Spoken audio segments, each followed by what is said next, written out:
गोठ्यात बांधलेली गाय किती 15-20 लिटर दूध तुमची गाय देत असेल. अमेरिकेमध्ये 60 लिटर, 70 लिटर, 80 लिटरच्या गाय आहेत. आपली गाय 15-20 लिटर दूध देणार, अमेरिकेतली गाय 70 लिटर दूध देणार. आणि म्हणून हे लक्षात घेऊन काँग्रेस जेव्हापासून राज्य होतं तेव्हापासून अगदी मध्ये शरद पवार साहेब कृषी मंत्री होते किंवा अगदी मनमोहन सिंग साहेब पंतप्रधान होते, तेव्हापासून या देशामध्ये बाहेरच्या देशातून काही शेतीमाल येऊ नये आणि आमच्या शेतकऱ्यांच्याशी त्याची स्पर्धा होऊ नये म्हणून प्रचंड कुठल्याही कराराला न वागता यापूर्वीच्या सर्व सरकारने या देशात शेतीमाल येऊन दिला नाही. पण असं आम्ही ऐकतोय की आता भारताबरोबर अमेरिकेचा करार झालाय आणि अमेरिकेने डोनाल्ड ट्रम्प नावाचे महान या पृथ्वीवरचा सगळ्यात मोठा माणूस जो असा समजला जातो अमेरिकेचा राष्ट्राध्यक्ष, त्याने 0% दराने शेतीमाल भारतात आणायला परवानगी आपल्या भारत सरकारकडून मिळवलेली आहे.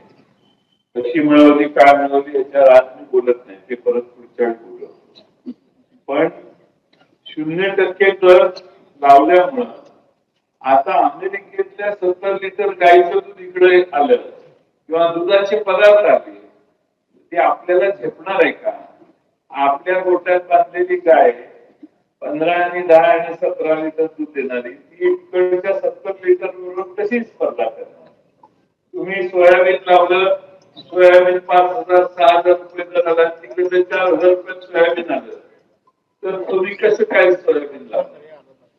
इथेनॉल तिकडनं मक्यापासून तयार होतं, ते इथेनॉल जर 40, 45, 50 रुपयाला आलं पण तुमचं 65 रुपयाला इथेनॉल कोण विकत घेणार? या देशामधल्या सामान्य शेतकऱ्याच्या समोर ही संकट निर्माण व्हायला लागले आणि आपण अजूनही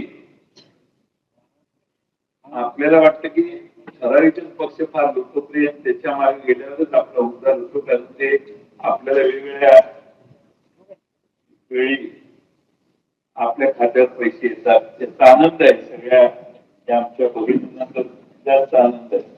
पण आता ज्या भगिनी गोट्यातल्या गाईचं दूध काढणार आहे, ती गाय दर ऐकून दूध द्यायचं बंद.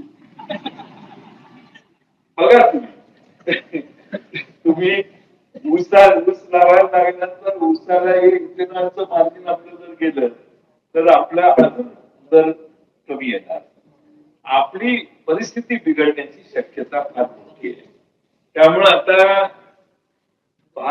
अमेरिकेच्या राष्ट्रपतींनी ट्विट केलं आणि सांगितलं, मी माननीय मोदी साहेबांचे मनपूर्वक आभार मानतो, माझे मित्र मोदी साहेब यांचे आभार मानतो. त्यांनी भारतामध्ये $500 बिलियन माल 0% कराराने आयात करायला मान्यता दिलेली.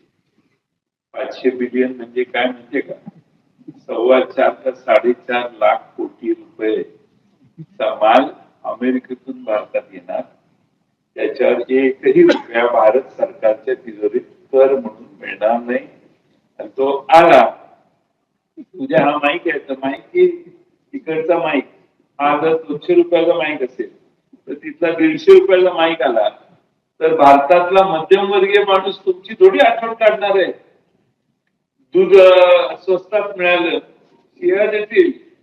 हे महाराष्ट्र भारतातले शेतकरी आम्हाला लुटत होते असं आपल्या विरोधी भाषणं होतील शहरवासियांची आणि आपली पूर्णपणाने इकॉनॉमी खाली बसेल. एबीपी माझा, उघडा डोळे बघा नीट.